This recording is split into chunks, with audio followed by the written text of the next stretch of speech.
Puestos en pie, vamos a leer, hermanos, Jeremías 19, verso 1, hasta el verso 5. Búsquelo y se pone en pie, por favor. Un par de minutitos.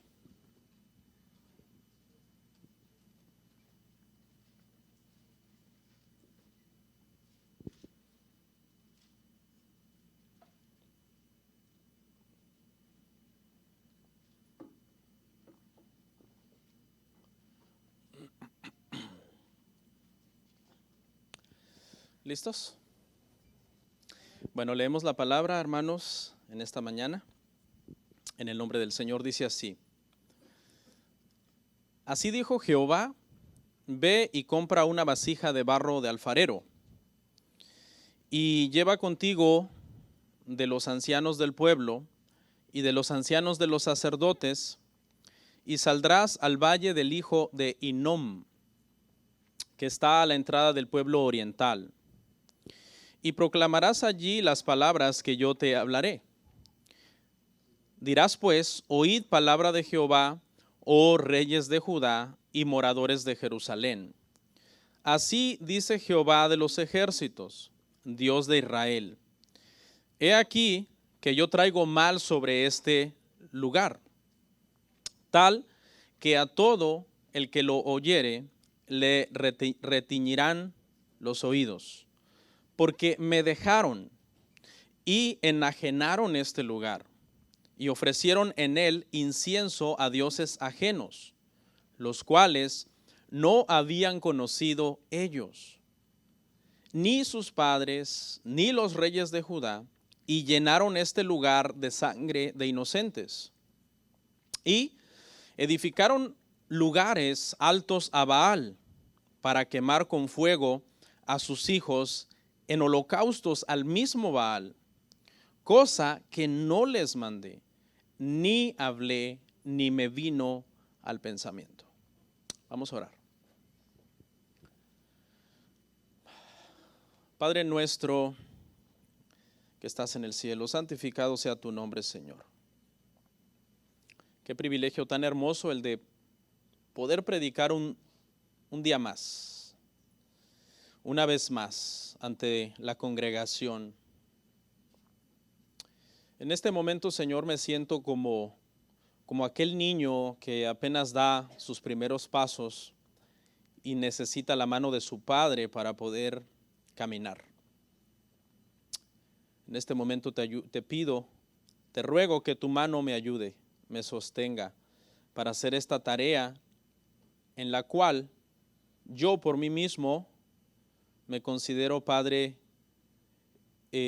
débil. Me considero en un proceso de aprender. Ayúdame, pon gracia en mí, Señor, de acuerdo a tu misericordia sobre mi vida. Dame de nuevo, te ruego, para poder hablar con valor las verdades de la Escritura.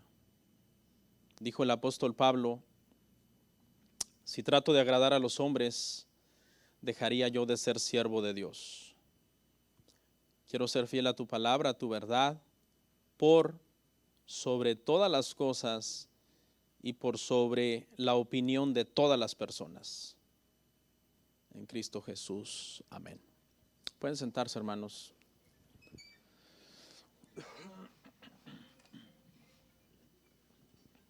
Gloria a Dios.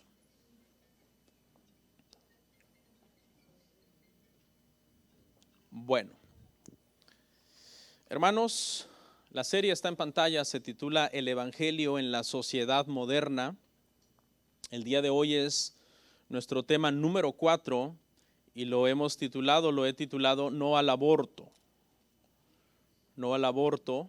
Y estamos viendo, hermanos, en esta serie, y es bueno la repetición, que el Evangelio no solo es el poder de Dios para salvar, también es la sabiduría de Dios para vivir.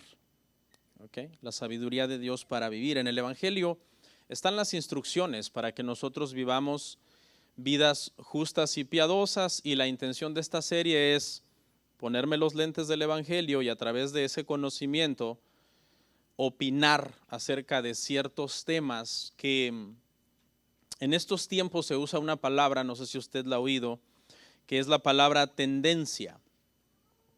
Que las cosas que son tendencias son aquellas cosas que actualmente son populares y más específicamente populares por medio de los medios sociales, por medio de las redes sociales o por medio de los medios de comunicación como radio, televisión y otros. Entonces, esos son temas tendencia y de esos temas hemos hablado en esta serie, ¿no? Sabemos que con la elección del presidente actual se volvió a reabrir el tema del racismo y la gente comenzó a opinar si esto está promoviendo el racismo o no. Ya hablamos un tema sobre el racismo. Luego hablamos, hermanos, también, si no mal recuerdo, la semana pasada acerca del feminismo y tuvimos otro tema antes del feminismo que ahorita mi memoria me es infiel, por eso nunca hay que confiar en ella, hay que escribir. Dice el dicho que la memoria más fiel está en la punta de un lápiz. ¿Alguien se recuerda cuál fue el tema 2? Los cristianos y los gobiernos, es cierto. Estuvimos hablando un poco del socialismo, que también es tendencia actualmente en los medios sociales. Y un tema tendencia ahorita, hermanos, es el tema del aborto. Entonces lo vamos a abordar en esta serie. Es un tema difícil, es un tema fuerte, no apto para personas débiles, pero trataré de ser muy decente en mis comentarios y de no entrar en cosas gráficas que causen, ¿verdad?, la incomodidad de alguien de nosotros, pues. Antes, hermano, de empezar a analizar nuestro pasaje de Jeremías, quiero explicarle un poquito la situación actual en la que estamos viviendo. Y la situación actual en la que estamos viviendo es muy bien descrita por una palabra que es la palabra pragmático. Yo no sé si usted alguna vez la ha oído. Esa se estudia cuando uno estudia en la universidad y estudias un poco de filosofía. Ahí te hablan de esta corriente filosófica que se llama el pragmatismo. No se preocupe, no tiene que aprendérselo. Yo trataré de explicarle así un poquito por encima, porque lamentablemente, hermanos, el pragmatismo se ha metido mucho a la iglesia y está haciendo daño, porque el pragmatismo es algo que prácticamente lo que enseña es que cuando a ti te toque juzgar algo, no lo juzgues en base de que qué tan correcto o qué tan incorrecto es, ¿ok? Sino que lo juzgues en base a cómo te funciona, ¿ok? O sea, el pragmatismo te dice, pero si a él le funciona, ¿a ti qué? O sea, si esta decisión que fulano o sutano va a tomar, a él le hace bien y a él lo hace feliz, tú no te metas, no seas metiche, ¿no? Pero los cristianos hemos sido llamados, hermano, no a ser pragmáticos, sino a ser bíblicos. O sea, lo que es y punto. Entonces tengamos mucho cuidado, hermano, de no comenzar a vender nuestra primogenitura por un plato de lentejas y comenzar a decir, no, pues si a mí me funciona, pues yo sé que hay un verso que lo prohíbe, pero a mí me funciona y me está haciendo sentir bien esto que yo estoy haciendo o esta decisión que yo quiero tomar. Para citarle unos ejemplos de pragmatismo, por ejemplo, un padre diciendo, si dejar de lidiar con mis hijos y de estar sobre ellos persiguiéndolos a cada rato me evita dolores de cabeza, aunque yo sé que hay un versículo que me manda a criarlos en disciplina del Señor, por pragmatismo, en lugar de ser bíblico, los voy a dejar en paz y me voy a evitar dolores de cabeza y me va a funcionar. ¿Sí me entiende? Prácticamente, a nivel práctico, esto me va a hacer bien. Yo voy a estar tranquilo, no voy a tener el estrés de estar lidiando con estos adolescentes que están en la edad de la rebeldía. Pero la Biblia prohíbe eso. Entonces ahí es donde tú decides, o voy a ser pragmático y empezarme a dirigir por lo que me funciona, o voy a ser bíblico y aunque me cause dolores de cabeza, voy a hacer mi trabajo. Spurgeon decía que si queremos que nuestros hijos nunca nos causen dolores de cabeza, un día nos causarán dolor de corazón. cuando anden todos perdidos, ¿no? Y seamos culpables nosotros, porque no hay garantía de que no se pierdan en un futuro, en el mundo, en el pecado, pero que no seamos culpables nosotros, que no vengan a decirnos, tú influiste, yo vi cómo tratabas a mi madre, o yo vi cómo viviste un cristianismo tibio, fuiste un mal ejemplo para mí. Otro ejemplo sería que un hombre diga, si divorciarme de esta mujer me va a evitar muchos problemas porque es bien difícil convivir con ella, aunque yo sé que el divorcio está prohibido por Dios, pero a mí me funciona, me va a funcionar. Me voy a evitar tener que tener estos choques con esta mujer o viceversa, una mujer diciendo tener que tener estos choques con este hombre. Y el divorcio es lo más práctico. Y que alguien le diga, no, hermana, hermano, pero no es correcto a la luz de la palabra. Pues lo siento, pero a mí me funciona. Y con este último ejemplo termino. Y es que tiene que ver con el tema de hoy. Y es que si, por ejemplo, una persona está embarazada y tú le sugieres y le dices, no, es que abortar no es correcto. Y esta persona te empieza a dar argumentos pragmáticos y te dice, pero es que este embarazo me estorba mi carrera, me estorba mi vida. Así que yo sé que no es lo más correcto, pero a mí me va a hacer bien. A mí me va a funcionar terminar con este embarazo y abortar. Entonces, el día de hoy, hermano, después de poner el fundamento bíblico, doctrinal, con el pasaje que vamos a analizar, voy a dar 7 argumentos de por qué el aborto no es permitido y no debería de ser practicado, mejor dicho, bajo ninguna circunstancia. Vamos a ir a Jeremías 19:1.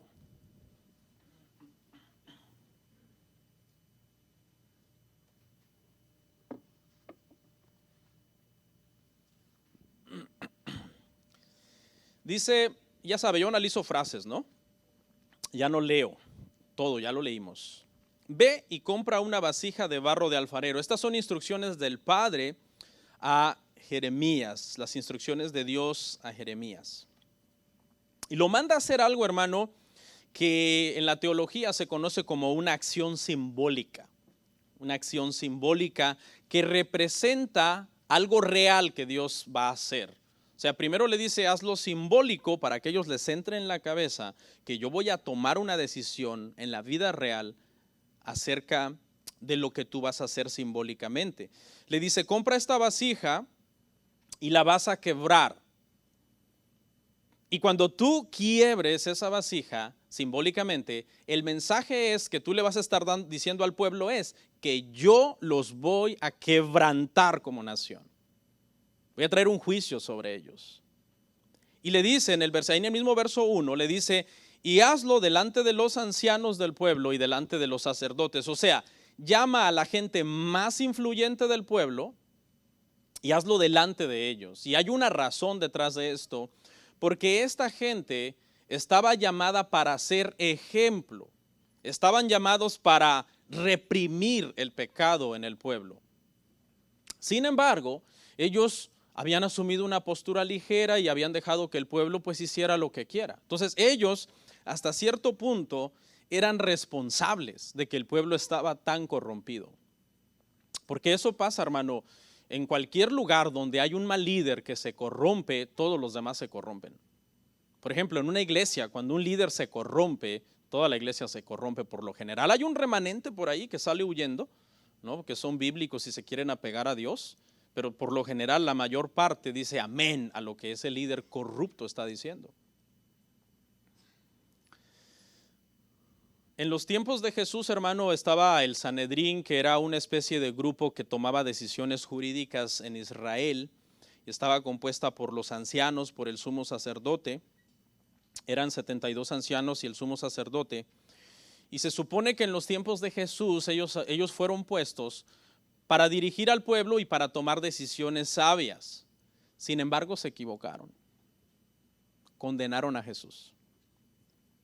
Y el mensaje aquí es que a veces, mejor dicho siempre, para ser más correcto, el que está en el poder o el que está de líder espiritual de un grupo no es infalible. se puede equivocar. Depende muchísimo del temor de Dios que tenga y de la búsqueda de Dios que tenga. Porque fíjese, hermano, que si había alguien en Israel obligado a discernir quién era Jesús, ese era ¿quién? El sumo sacerdote. Se supone que el sumo sacerdote en Israel, cuando Jesús vino, se supone que era el hombre más espiritual de la nación, por eso estaba en ese pueblo, en ese puesto. ¿Y qué pasó? No lo discernió, lo condenó a Jesús. Entonces tengamos muchísimo cuidado, porque a veces uno puede, aún siendo anciano, no solamente es espiritual, sino aún siendo anciano de edad, puedes tomar decisiones equivocadas porque no estás discerniendo correctamente la voluntad de Dios. Hoy, gracias a Dios, tenemos este libro sagrado, el cual es nuestra guía. Y cuando nosotros lo leemos y lo conocemos, el Señor dirige nuestra vida y siempre va a ser para bien conforme a sus propósitos. Por eso mi insistencia a la iglesia: lea la Biblia, lea la Biblia, lea la Biblia. Porque yo he entendido una cosa, hermano, que mire, el favor más grande que yo le puedo hacer a usted, yo como pastor y usted como oveja de esta iglesia, para los que son ovejas de aquí, es guiarlo a la palabra. Ese es el mejor favor que yo le puedo hacer a usted. No lo debo guiar hacia mí, porque yo soy falible. No lo debo guiar hacia esta organización, porque esta organización es humana. Iglesia Cristiana La Familia es una organización humana, que es muy posible que dentro de 40 años, 30 años, si no hay un buen sucesor, desaparezca completamente y deje de existir para siempre. Pero la iglesia de Cristo jamás desaparecerá. Entonces, el favor más grande que yo le puedo hacer a usted, hermano, es guiarlo a la Escritura.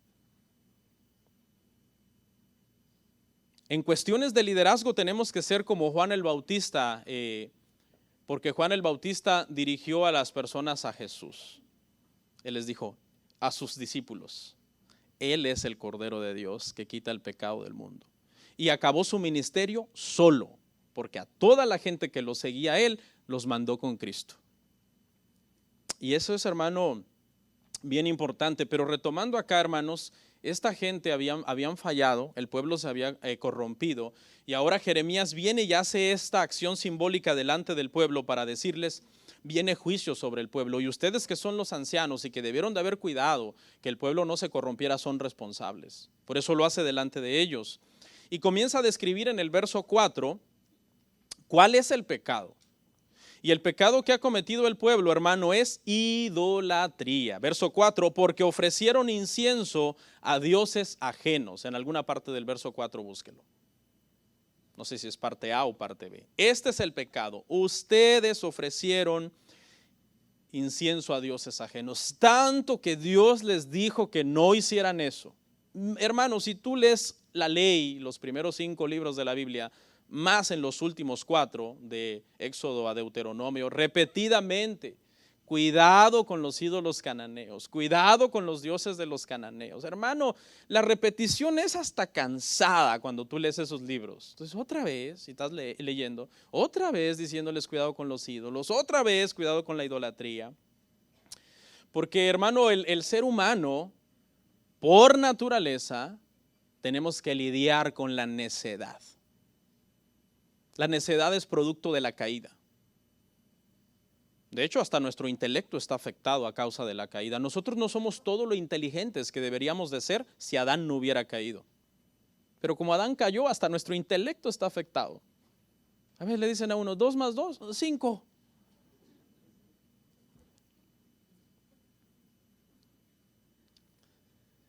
Y la idolatría fue un pecado terrible, hermano, y Dios cumplió esta palabra de que Él los iba a quebrantar. Si usted estudia la historia de Israel, ahí en los libros de Reyes, Crónicas, está escrito, hermano, que en el año 586 antes de Cristo, el pueblo babilonio entró a el reino del sur, que era el reino de Judá, y fueron llevados cautivos a causa de la idolatría.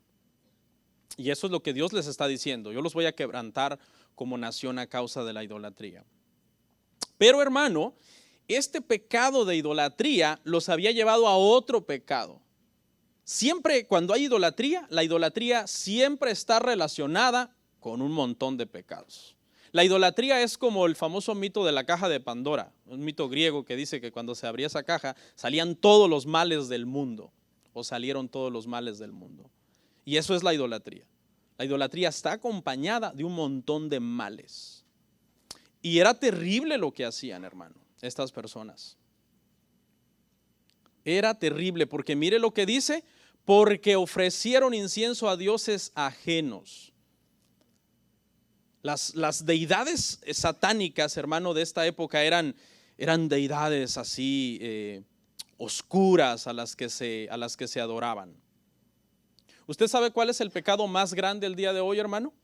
De idolatría, el pecado de idolatría más grande actualmente es la adoración del yo. El ídolo más grande actualmente en este año 2019, hermano, es el Dios yo.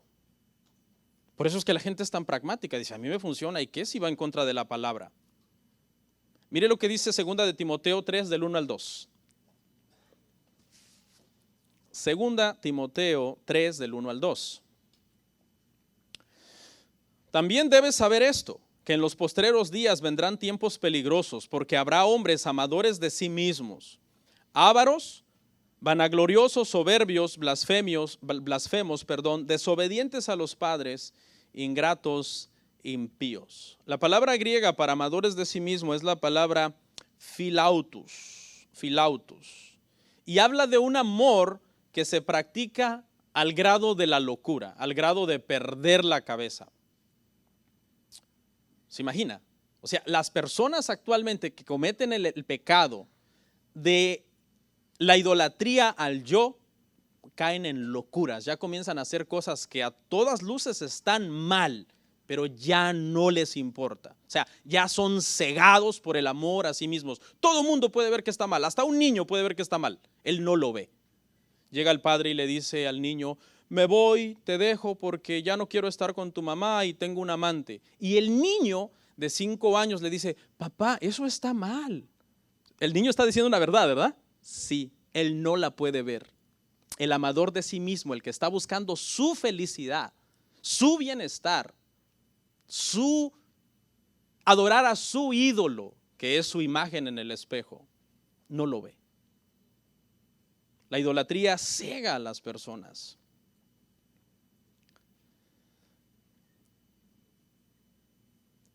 En el verso 4, ahí mismo en Jeremías dice, hermano, que llenaron este lugar de sangre inocente. ¿Y sabe cuál era la sangre? Era la sangre de sus propios hijos.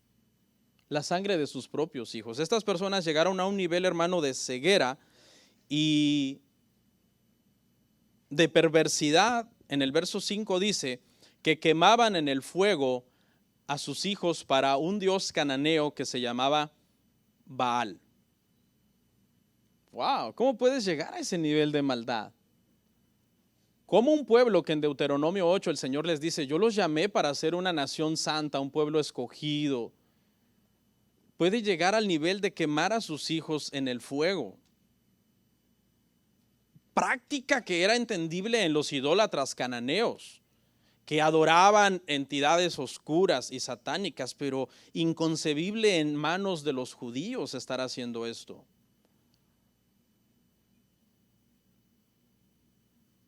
Pero ¿sabe qué? Actualmente, hermano, esa idolatría sigue, solamente que se cambió de Dios. Ya no es Baal, ahora es la imagen en el espejo. La imagen en el espejo. El amor a sí mismas de las personas, el amor por sí mismas, un amor enfermo, un amor, hermano, fuera de lugar. Fíjese que esto hubo fuerzas demoníacas, ¿no? Obviamente, ahí hubo fuerzas demoníacas que comenzaron a cegar el entendimiento de la gente y llegó un momento en que a uno agarraba a su hijo y quizás el niño gritaba y pataleaba y ya no le importaba y lo quemaba, ya el entendimiento ya estaba entenebrecido en la persona y mataban a su hijo, porque históricamente yo he aprendido, hermanos, en las escrituras que Satanás odia a la humanidad. Satanás odia a la humanidad porque la humanidad llevamos, hermano, la imagen de Dios y él se rebeló contra Dios.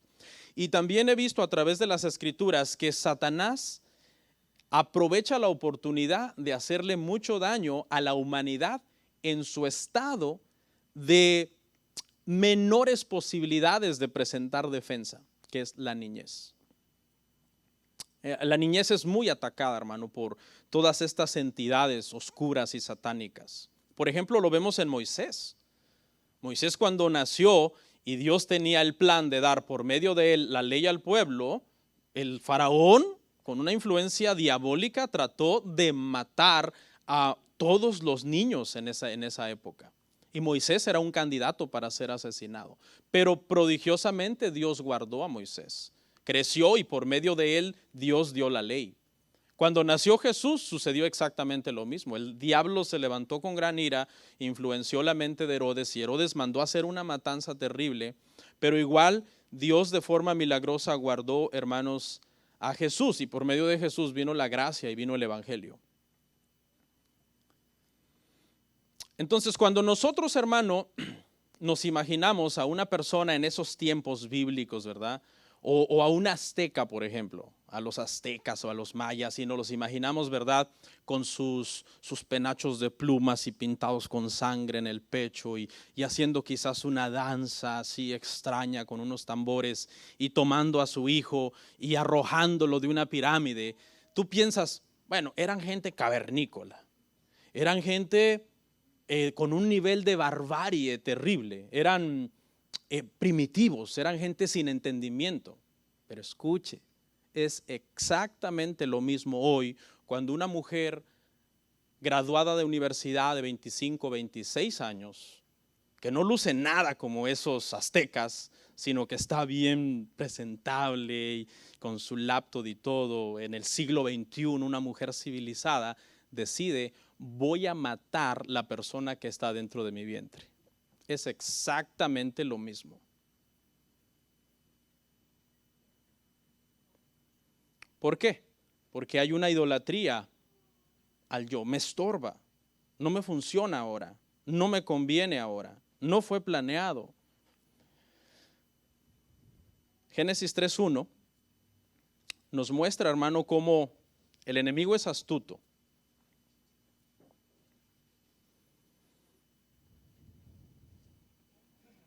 Pero la serpiente era astuta, más que todos los animales del campo que Jehová Dios había hecho, la cual dijo a la mujer, con que Dios os ha dicho, no comáis de todo árbol del huerto. Este es el diablo seduciendo, engañando, poniendo en tela de juicio lo que Dios había mandado. Y esa operación que ha hecho por siglos con los cananeos y con los judíos y con los aztecas de hacer cosas abominables como matar a sus hijos, es la misma forma sutil que sigue operando hoy, para que se sigan matando niños en el mundo.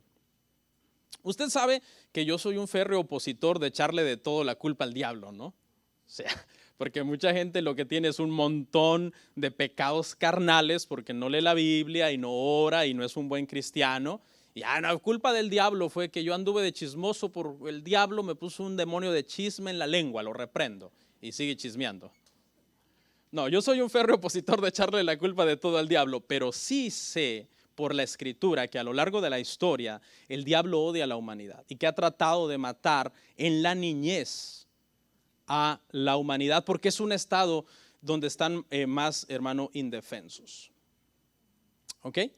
Entonces, hasta aquí yo creo que hemos sentado ya una base bíblica sobre la cual nosotros podemos edificar el tema del aborto, que de igual manera, hermano, quizás usted dice, pastor, pero Jeremías 19, 1 al 5 no habla del tema del aborto. No, no habla del tema del aborto, pero habla de cómo una persona es capaz de llegar a un nivel de ceguez espiritual, de tomar la decisión de matar a sus hijos.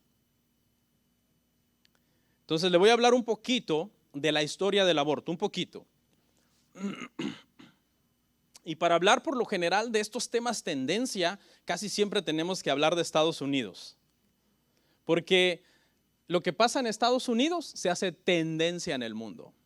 Hasta hay un dicho que dice que si Estados Unidos estornuda, al resto del mundo le da gripa.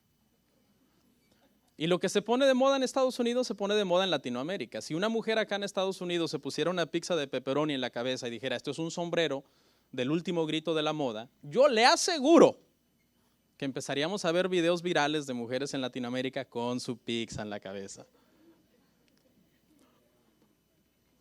Ahí con unas moscas ya de adorno.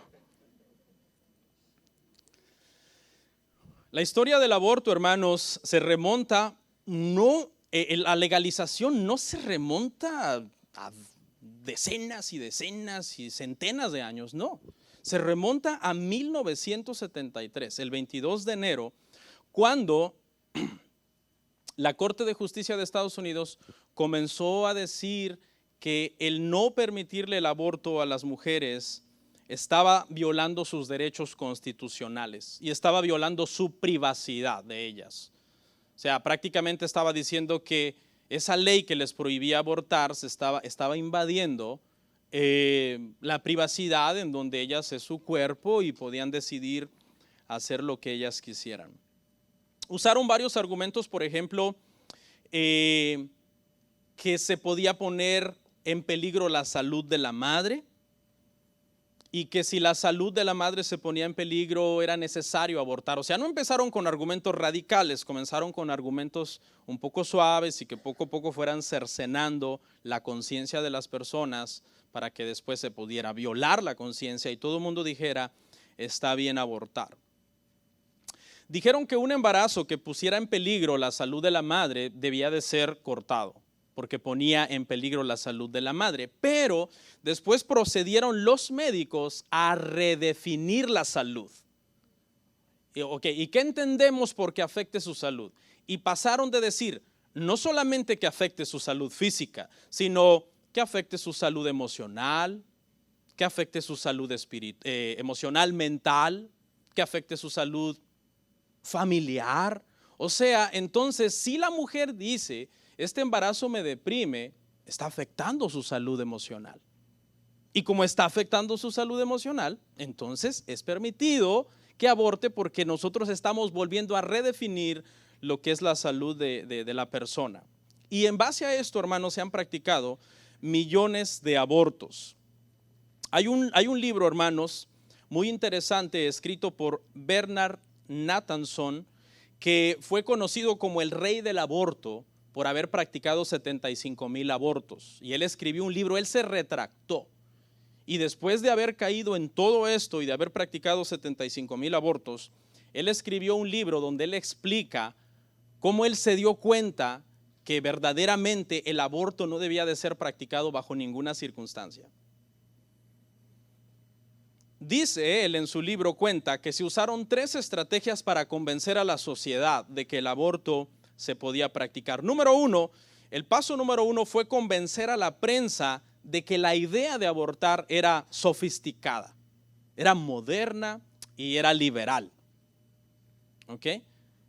Entonces, si hacer eso es moderno, es liberal, es bueno, todo el que esté en contra del aborto es retrógrada, mojigato, intolerante, inquisidor, y se comienza, hermanos, a armar entonces dos bandos: pro elección, la mujer puede hacer con su cuerpo lo que quiera, o pro vida, no se puede hacer un aborto bajo ninguna situación. Entonces el día de hoy estamos en esa situación en donde si tú te opones a todo lo que es tendencia, lo que es liberal, lo que es progresista, lo que es moderno, entonces tú eres anticuado, eres una mente cerrada, porque no vas con el modernismo, el posmodernismo, como dicen, ¿verdad? O sea, eres una persona anticuada, cuadrada.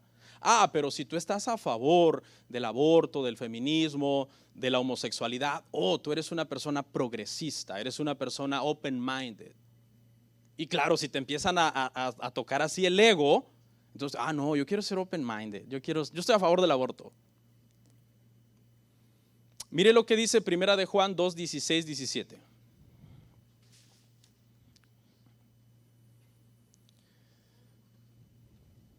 Dice, porque todo lo que hay en el mundo, los deseos de la carne, los deseos de los ojos y la vanagloria de la vida, no proviene del Padre, sino del mundo. Y el mundo pasa y sus deseos, pero el que hace la voluntad de Dios permanece para siempre. Permanece para siempre. Entonces, hermanos, no importa cuánto bullying nos hagan, aquí la Biblia dice, hermano, que nosotros no nos dejemos llevar por lo que pasa en el mundo, porque las cosas del mundo son pasajeras. Tenemos que dejarnos llevar por la palabra del Señor. Nuestros estándares, hermano, como cristianos, escuche, nuestros estándares cristianos no están basados en si algo es antiguo o si algo es moderno. Nuestros estándares cristianos están basados en principios bíblicos que son eternos. No me acuerdo quién fue que dijo, pero dijo algo muy sabio. Creo que fue Lutero que dijo, la Biblia no es antigua, la Biblia no es moderna, la Biblia es eterna.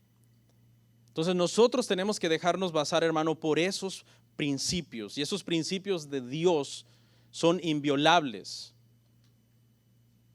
Nuestra guía, hermanos, es la palabra de Dios. Esa es nuestra guía moral. Cada vez que vamos a tomar una decisión moral, ¿qué dice la palabra de Dios? Porque ir en contra de esos principios es así de necio. Le voy a dar un ejemplo. Ir en contra de un principio bíblico es así de necio. Vamos a suponer que alguien empieza a decir, no, vamos a sacar una ley donde vamos a abolir la ley de la gravedad. Vamos a abolirla. Y una vez que se firman las actas, entonces los llevas a un edificio de 30 pisos y les dice, láncense. No, ¿por qué? Si ya abolieron la ley. Esa ley no puede ser abolida, porque es una ley, hermano, natural, que fue dada para que podamos funcionar como personas. Lo mismo sucede en el caso, hermano, de los embarazos. Fueron dados para la multiplicación de la especie humana, la procreación y el poder sostener la vida, hermanos. Si el aborto se hiciera una ley obligatoria para todos los seres humanos, en 100 años no existiríamos. Son leyes entonces, hermano, antinaturales que contradicen los principios de Dios. La segunda estrategia que se usó, la primera fue convencer a la prensa. Practicar aborto es progresista, es liberal, es moderno. La segunda fue encontrar personas que tuvieran un respeto moral de la sociedad y que comenzaran a apoyar el aborto. Este hombre dice que se usó a los católicos para comenzar el movimiento. Se buscó gente católica que fuera respetada dentro de la comunidad y que dieran su brazo a torcer y que dijeran, sí, está bien, apoyamos que haya aborto. Entonces, como esa gente tienen seguidores, más gente comenzó a decir, bueno, si ellos confían que es verdadero y que está bien, entonces vamos a apoyarlo, porque son líderes espirituales y morales que no estarían aprobando algo que estuviera mal. Y la tercera, hermano, cuenta que fue suprimir toda verdad científica de que la vida comienza con la concepción. Se comenzó a atacar eso, se comenzó a decir, la vida no comienza con la concepción. La concepción, hermanos, es el momento en que en el óvulo, el esperma penetra en el óvulo, y ese es el momento de la concepción. Bíblicamente hay respaldo de que en el momento de la concepción comienza la vida, y ellos comenzaron a decir, no, la vida comienza a la semana. Luego dijeron, no, la semana es muy poquito. No, la vida comienza a los 3 meses. O sea, antes de 3 meses no es vida, no es humano, no es persona. Primero dijeron antes de la semana. No, antes de la semana tú puedes hacer lo que quieras, no es nada. Después, no, antes de los 3 meses tú puedes hacer lo que quieras, no es nada dentro de ti, no es una persona. Después, no, a los 6 meses. No, ¿saben qué? A los 6 meses todavía no es nada, ¿ok? Y se ha llegado a la conclusión de que antes de que nazca, antes de los 9 meses, una mujer está en todo el derecho de abortar lo que lleva en su vientre. Sin embargo, hermanos, personas estudiosas de estos temas, hermano, han comprobado científicamente que la vida comienza en el momento de la concepción. Les voy a leer un artículo de una experta en la materia que se llama Maureen Kondig. Usted puede buscar la información. Y esto es lo que dijo ella acerca, hermano, del cigoto. El cigoto es lo primero que se forma cuando el esperma entra en el óvulo. Esto fue lo que ella escribió. Es una neurobióloga en un artículo que ella llamó en forma de pregunta, ¿cuándo comienza la vida? Esto fue lo que escribió. Leo. El cigoto comienza su existencia en el momento de la fusión del espermatozoide con el óvulo, porque en este momento el mismo cigoto inmediatamente inicia una compleja secuencia de eventos que establece las condiciones moleculares para la continuación del desarrollo embriónico. el comportamiento del cigoto es radicalmente diferente al de tanto el óvulo y como el espermatozoide evaluados por separado, y tiene las características de un organismo humano. Esta conclusión es objetiva y consiste con la evidencia factual e independiente de cualquier perspectiva ética, moral, política o religiosa sobre la vida o el embrión humano. Esta es una experta en la materia diciendo, desde el momento en que el esperma entra en el óvulo, es completamente independiente y ya no tiene características de esperma ni características de óvulo, sino características propias. Es diferente y es independiente en el sentido de que ya no tiene, no es un ente que digamos se considera que es la misma persona. O sea, no, es lo que llevo ahí, ese cigoto soy yo. ¿Sí? O sea, la mujer embarazada no puede decir ese cigoto soy yo, no, ese cigoto es otra persona ya. Ok, tenemos pruebas científicas. Hay pruebas científicas irrefutables que la vida comienza en el momento de la concepción. La pregunta es entonces, ¿por qué se sigue abortando? ¿Por qué? Si ya se comprobó que es un ser humano desde el momento de la fecundación. Bueno, la respuesta, hermanos, está en Romanos 1, 21, 22. Lea conmigo. Romanos 1, 21, 22. Pues habiendo conocido a Dios, no le glorificaron como a Dios, ni le dieron gracias, sino que se envanecieron en sus razonamientos y su necio corazón fue entenebrecido. Profesando ser sabios, se hicieron necios. Ahí está. La idolatría, lo mismo que pasó en Jeremías 19. La idolatría cega a las personas. Y esa es la idolatría hoy, el Dios de hoy es el Dios del yo. Entonces la gente hace lo que más le conviene, no lo que es más correcto. Si ves, Satanás es astuto. La misma mentira que dijo en el huerto del Edén es la misma mentira que sigue diciendo el día de hoy, aunque está en contra de la palabra de Dios. ¿Ok? Vamos entonces en esta parte, con la ayuda de Dios, a derribar 7 argumentos que usan los abortistas para promover el aborto. 7 argumentos. Y aquí hay 2 posturas, ya lo mencioné. O eres pro vida o eres pro elección. ¿Qué es usted? No me conteste, no hace que se equivoque. ¿Qué eres? ¿Eres pro vida o eres pro elección? Porque en esto del aborto debes tomar una postura. Ay, no, yo mejor no tomo ninguna postura. Pero está el mundo como está, por gente tibia, indiferente. Ay, que la gente haga lo que quiera. Por eso el mundo se está perdiendo, porque no hay gente que levante la voz y diga, yo protesto, estoy en contra de eso. Hay una pugna entre estas 2 posturas. Pro elección dice, la mujer tiene el derecho a elegir qué va a hacer con lo que lleva dentro de su cuerpo, porque es su cuerpo. Y ella tiene todo el derecho, eso es pro elección. Pro vida es, no tiene derecho de elegir sobre lo que lleva dentro de su cuerpo, porque es otra persona y tú no puedes elegir sobre otra persona. Y aquí es donde entra el debate. Ok, entonces la pregunta es, ¿bajo qué circunstancias sí se puede practicar entonces? ¿Bajo qué circunstancias? Y los abortistas han hablado, ok, bajo estas circunstancias sí creemos que se debe hacer. Hoy vamos a tratar de demostrar que el aborto no debe ser practicado bajo ninguna circunstancia, ninguna, aún la circunstancia más extrema que usted se pueda pintar en su mente. Eso es lo que vamos a tratar de demostrar.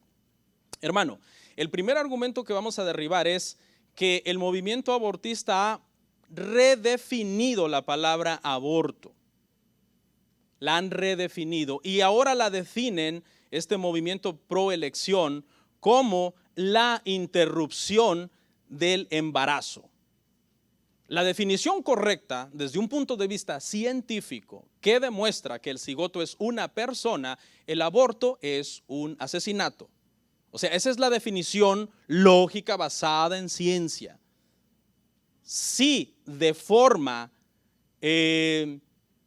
hermano, a propósito se mata al cigoto, la definición de aborto es asesinato. Pero el movimiento abortista le llama interrupción, porque lo que quieren es jugar con la mente de las personas, adoctrinar la mente de las personas y decirle es una interrupción. Porque si les dicen es un asesinato, ¿qué causaría? Aversión, rechazo. De buenas a primeras la gente levantaría una defensa, un escudo y diría, espérate, ¿me estás hablando de que vamos a matar bebés? ¿Personas? ¿Vamos a matar personas? No, ellos te dicen, vamos a interrumpir el embarazo. Interrumpir realmente no es la definición correcta, porque interrumpir significa poner algo en pausa y después reanudarlo. Pero esa no es una definición correcta, porque el aborto no interrumpe, el aborto termina radicalmente con la vida del bebé. Entonces, si ves, es una definición mentirosa, es una definición maliciosa, tratando de que la gente no la rechace de buenas a primeras. Pero mire lo que dice Isaías 5:20. Hay de los que a lo malo dicen bueno y a lo bueno malo, que hacen de la luz tinieblas y de las tinieblas luz, que ponen lo amargo por dulce y lo dulce por amargo. La Biblia dice que llamemos las cosas que son como son, sin andar con paños tibios a veces, ¿no? O sea, es duro, pero a veces toca decirle a fulano, a mengano, usted pecó, y eso está prohibido en la Biblia y es condenable por Dios. Pero estamos viviendo, hermano, tiempos donde todos estos movimientos están tratando de redefinir términos, de que la semántica sea extraña. Por ejemplo, hermano, el movimiento feminista está promoviendo que, por ejemplo, si yo tengo un hijo varón, yo tengo un hijo varón, de hecho, ¿no? Usted tiene una hija mujer, usted tiene una hija que es una hembrita. Entonces, si alguien le pregunta, oye, ¿tú cuántos hijos tienes? Si usted tiene una hija hembrita, usted diga, bueno, yo tengo una IX, IAH-IJX. Lo correcto sería que usted diga, yo tengo una hija, ¿verdad? ¿Por qué es hembra? HIJA. Pero el movimiento feminista dice que tú no puedes decir HIJA porque tú no sabes si tu hija quiere ser hombre. Entonces es una X. Porque se está tratando de volver a redefinir, hermano, los términos. Entonces, si tú tienes un hijo varón y alguien te dice, oye, tú tienes un hijo varón y eres nuevo, por ejemplo, en el movimiento feminista, no eres nuevo metiéndote ahí, tú dices, oh, sí, yo tengo un hijo. Hey, te reprendo, no puedes decir así en este movimiento. Tienes que decir un X. HIJX, porque tú no sabes si ese varón quiere ser mujer. Qué tremendo, hermano. Eso es lo que estamos viviendo en estos días. Una locura. Pero creo, hermano, que por lógica y por semántica hemos derribado este argumento de que la definición de aborto no es interrupción. La definición de aborto es asesinato, cuando es un aborto, hermano, inducido, planeado, premeditado, con alevosía y ventaja sobre un ser indefenso. Segundo argumento que vamos a tratar de derribar, y es que el cigoto no es una persona, aunque ya lo mencioné un poco, pero aquí vamos a ver un versículo bíblico, hermano. Dicen que cuando se está abortando un cigoto en cualquiera de sus fases, ¿no?, de desarrollo, no se está matando una persona porque no luce como persona. La lógica es esta. ¿Cómo luce una persona? Pues como yo, ¿verdad? Un ser humano terminado, cabeza, manos, un tronco, piernas, extremidades, dedos, etc. Entonces te dicen, cigoto no es una persona porque si tú lo sacas es una bolita de carne y unas células ahí masosas. Entonces no es una persona, no te equivoques, y te empiezan a decir eso. No luce como persona. Si no luce como persona, te dicen lo lógico es que no es una persona. Una feminista que se llama Simone de Beauvoir definió el aborto como la eliminación de un parásito. Es hasta blasfemo decir esto en un altar. Hasta blasfemo es. Pero así es como se están manejando estas nuevas, hermano, ideologías. Mire lo que dice Salmo 139, 15 al 16. No fue encubierto de ti mi cuerpo, bien que en oculto fui formado y entretejido en lo más profundo de la tierra. Mi embrión vieron tus ojos, y en tu libro estaban escritas todas aquellas cosas que fueron luego formadas, sin faltar una de ellas. Este es un cigoto, un embrión hablando y diciendo que vio a Dios y diciendo que aunque no tenía forma humana, fue entretejido entre todas esas células y tejidos y cromosomas, etcétera. Y dice, y me diste forma, después fueron luego todas formadas sin faltar ninguna de ellas. Es tremendo. Pero los abortistas dicen que no. La Biblia dice que sí hay vida en un cigoto, en un embrión. Los abortistas dicen que no es una persona. Pero la ciencia ha demostrado, hermano, que en el momento en que el esperma pone sus 23 cromosomas y el óvulo sus 23 cromosomas, esta es una persona independiente de la mamá y del papá. ¿Sabe qué es lo paradójico, hermano? Que la gente pro aborto, la gente, hermano, que está a favor del aborto, están férreamente en contra de las corridas de toros. Porque es maltrato a un animal vivo, a un ser vivo, y muerte a un animal. Están completamente en contra, hermano, de la pelea de perros. Porque se van a lastimar los perritos, sus orejitas les van a sangrar. Están en contra, hermano, de que las petroleras tengan derrames y los pingüinos o otras aves se manchen su plumaje de petróleo. Pobrecitos animalitos. De la caza de ballenas. Y tú dices, ¿por qué protestan por estos animales si no tienen la más mínima misericordia con usar esos instrumentos de destace y hacer pedazos a un bebé? ¿Y sabe por qué? Yo antes no entendía esto, pero estudiando he aprendido, hermano, que el movimiento abortista tiene mucho que ver con el socialismo. Y el socialismo odia el capitalismo.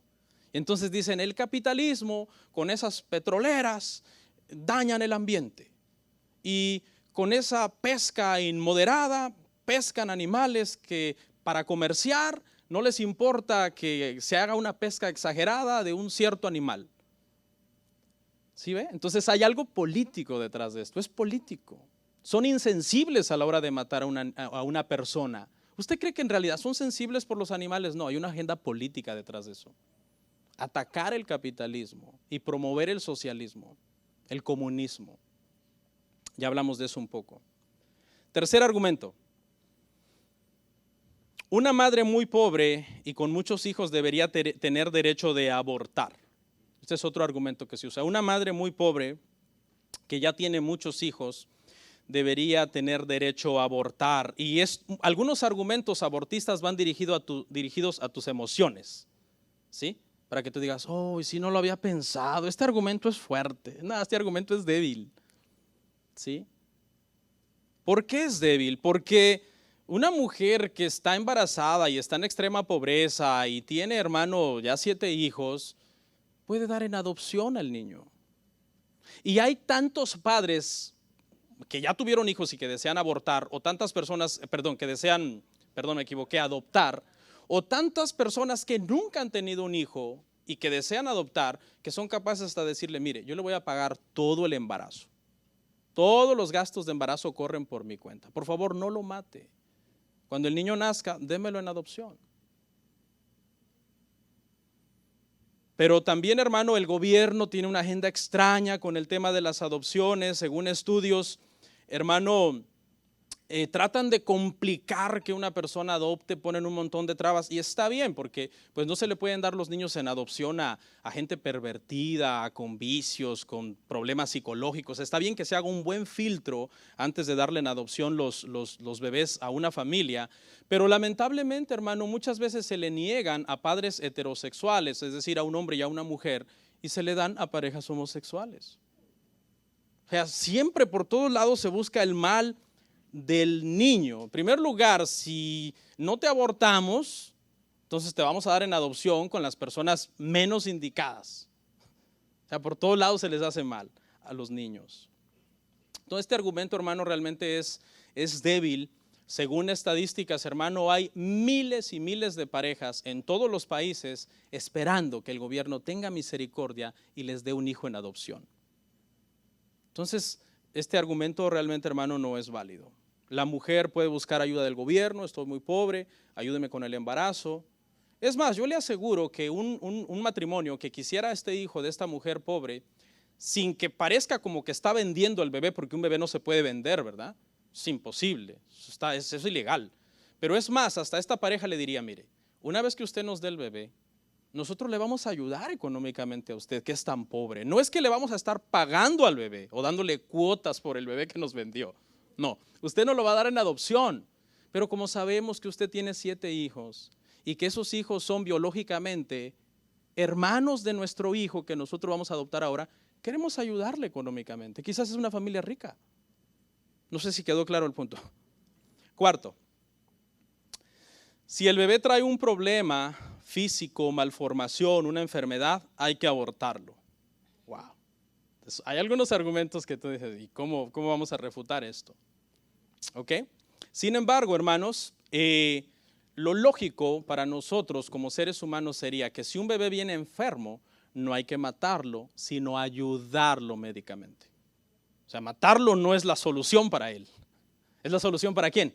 Para los padres que no quieren tener este bebé, para la sociedad, para el gobierno. La solución para el bebé es apoyarlo médicamente. Tenga mucho cuidado si usted un día está embarazada y le dicen este argumento de que su bebé viene enfermo. ¿Sabe por qué? Porque médicamente se ha comprobado que muchas veces los médicos están equivocados.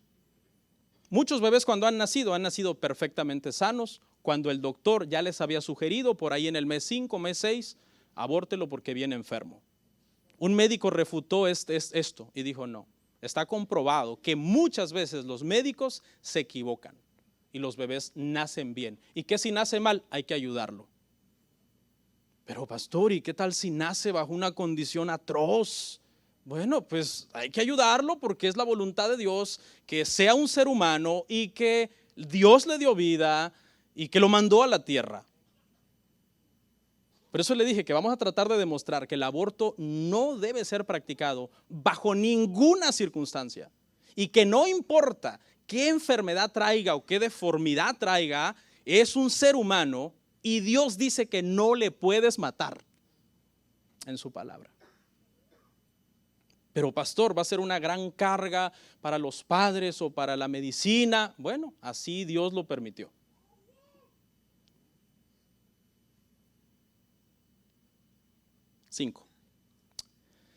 Quinto argumento que usan los abortistas. Hay que legalizar el aborto porque si no se legaliza, de todos modos se estará practicando clandestinamente. Que son argumentos astutos. O sea, ¿y qué si no lo legaliza el gobierno? De todos modos, las que quieran abortar van a ir y lo van a hacer de escondidas. Y dicen los abortistas, eso a fin de cuentas acaba siendo peor, te dicen. Y tú les preguntas, ¿por qué peor? Bueno, porque entonces tienen que andarse escondiendo, ir a lugares donde los equipos no son apropiados, ponerse en manos que no son de gente que no es profesional, lo cual aumenta los riesgos de muerte para estas madres que van a abortar y aumenta el riesgo de infecciones, etcétera, etcétera. Pero esa lógica está muy errada. ¿Por qué? Porque la mujer no es llevada secuestrada a ese lugar a abortar, va por su propia voluntad. Va como victimaria y en su empresa de ir a un lugar clandestino a ponerse en manos de no profesionales y con equipos no correctos, ella está corriendo un riesgo que voluntariamente ella ha decidido correr. Ella es la victimaria, no la víctima. La víctima es el bebé que están a punto de matar. Entonces, si ella muere en el proceso, eso es lo que ella atrajo sobre sí misma por tomar una mala decisión. Qué cruel, ¿verdad? O sea, el pastor cruel. Pero le voy a dar un ejemplo de la lógica, hermano, que tal vez le va a dar un poco de luz. Usted se imagina que un hombre está preparando su R15, su M16, su máscara negra, sus guantes, su bolsa de cuero, su ropa negra, y dice, voy a asaltar un banco, pero hay un gran riesgo de que me baleen y me maten en este asalto. Hay bastantes posibilidades de que yo salga mal librado de esta empresa que me estoy proponiendo. Y entonces el gobierno diga, es cierto, los asaltantes de banco corren mucho riesgo cuando roban bancos. Nosotros deberíamos hacer una ley que legalice el asalto de bancos. Entonces cuando ellos vayan y asalten, él diga, yo estoy haciendo algo legal, denme el dinero, me lo llevo. No, si él muere en su intento por robar el banco, él trajo eso sobre sí mismo, por estar haciendo algo mal. No podemos legalizar todo para que se acomode a la maldad que las personas quieren hacer. La maldad que las personas hagan le producirá cosechar frutos de lo que están sembrando. Sexto, cuando el embarazo pone en riesgo la vida de la madre, se debe abortar. Esta es una disyuntiva que se usó por muchos años cuando todavía no avanzaba la medicina. Ahorita ya la medicina está muy avanzada. Pero esta disyuntiva se usaba en donde el doctor supuestamente le decía al padre, elige, ¿vive ella o vive él? Porque no podemos salvar la vida de ambos. Y entonces el padre, guiado por el médico, que se supone era el experto, decía, lo dudaba, no, obviamente ella, ¿no? En esa falsa disyuntiva, recuerde que es una falsa disyuntiva que ya vamos ahorita a refutar. Pero en esa falsa disyuntiva, en ese momento, cuando la ciencia no había avanzado, obviamente los padres decían, bueno, pues que viva mi esposa, y eso implicaba matar al bebé. Pero resulta, hermanos, que la ciencia ha avanzado y ahora la OMS, la Organización Mundial de la Salud, ha desmentido ese argumento, hermanos, y ha dicho que la ciencia está tan avanzada que sería un caso muy extremo en donde sea la vida de uno o la vida de otro. Generalmente eso no sucede más. Casi siempre hay procedimientos médicos donde los médicos pueden hacer todo lo que esté a su alcance por la madre y por el bebé. Y si al último el bebé muere, entonces eso era la voluntad de Dios, si muere de forma natural dentro del vientre.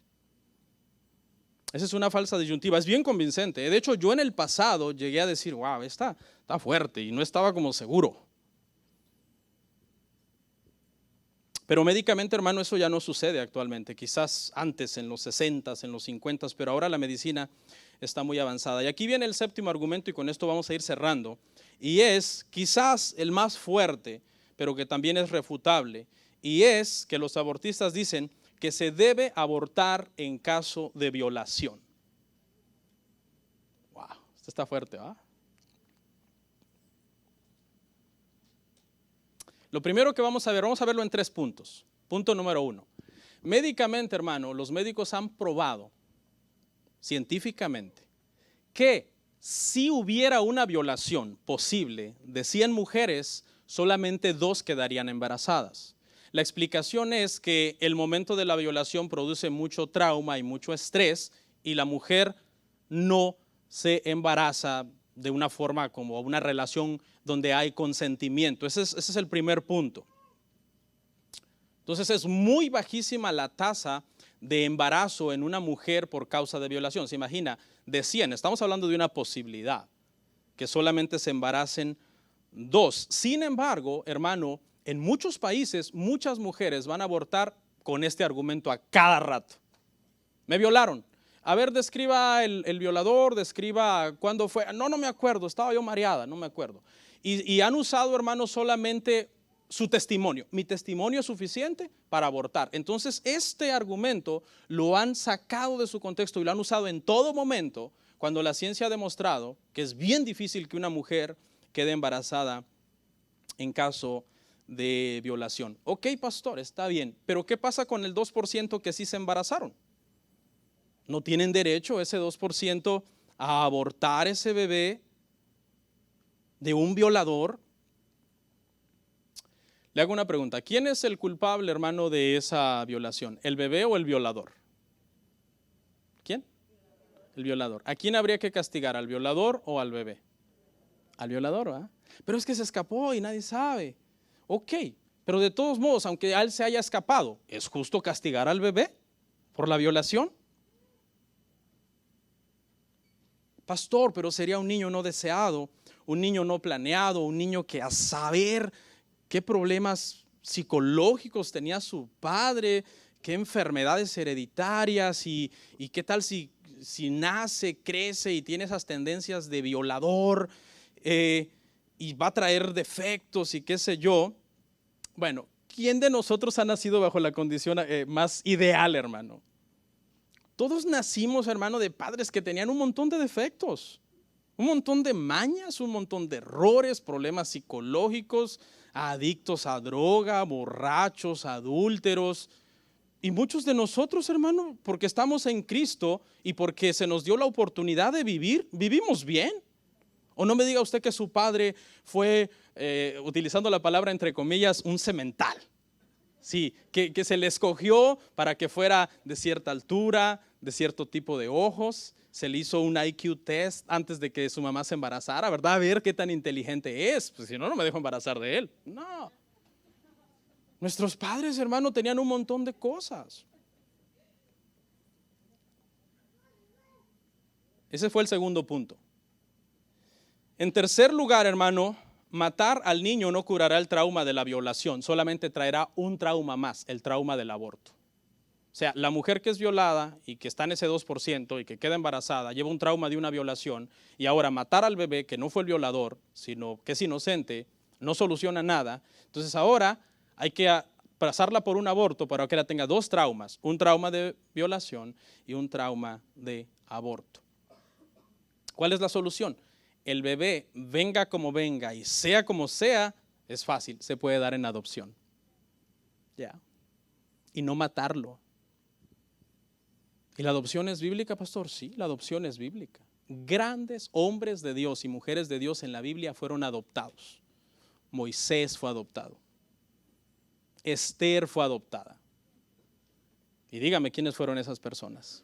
Temerosas de Dios, que vivieron vidas, hermano, para la gloria de Dios y que dieron fruto en Dios.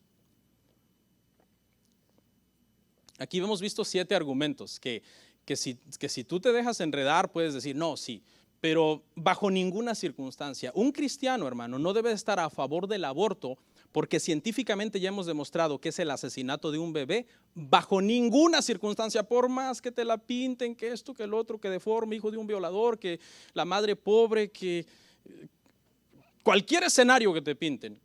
Y tú vas a decir, no, ¿y por qué? Porque la Biblia prohíbe matar a una persona. Y te van a decir mente cerrada, anticuado, ignorante, vives en la Edad Media. ¿Quién eres tú para decir eso? Déjala, si ella quiere, ¿para qué te metes? Si a ella le funciona. Entonces, hermano, ahora, si alguien aquí dice, no, pastor, yo creo que hay circunstancias que sí. Bueno, esa es tu decisión con Dios. Y Dios te va a pedir cuentas por eso. Eso eres tú y Dios. Y yo no te puedo imponer esta postura, que desde mi punto de vista es bíblica, y por eso yo tengo esta postura, convencido por la palabra y también por la ciencia. Porque la ciencia, hermano, no es mala cuando hace las cosas correctamente. La ciencia lo único que está es comprobando lo que Dios ya dijo. No sé quién fue el que dijo que un poco de ciencia es mala, es decir, cuando no entendemos bien la ciencia, pero bastante ciencia es buena porque nos lleva a comprobar lo que Dios ha dicho.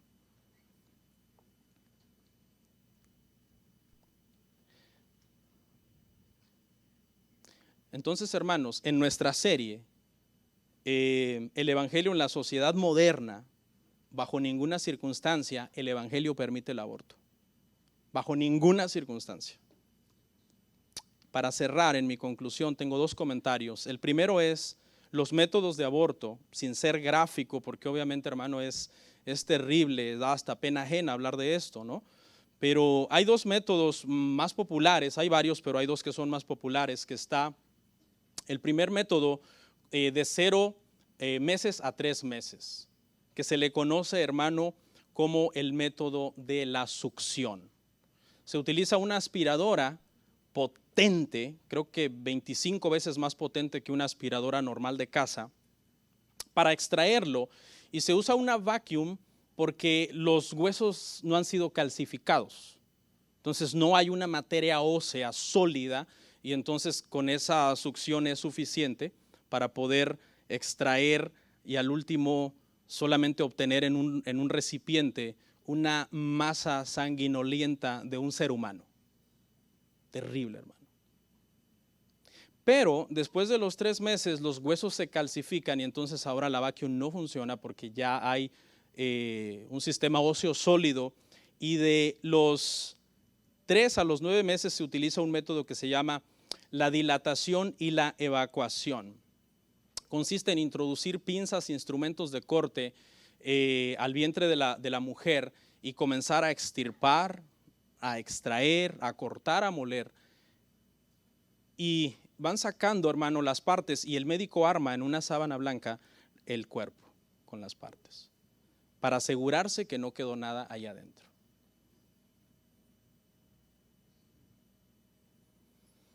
Y termino con una cita de Ronald Reagan. Ronald Reagan dijo, cuando le preguntaron acerca del aborto, algo que me parece muy sabio, y dijo: me he dado cuenta que todas las personas que están a favor del aborto son gente que ya nacieron. Vamos a orar.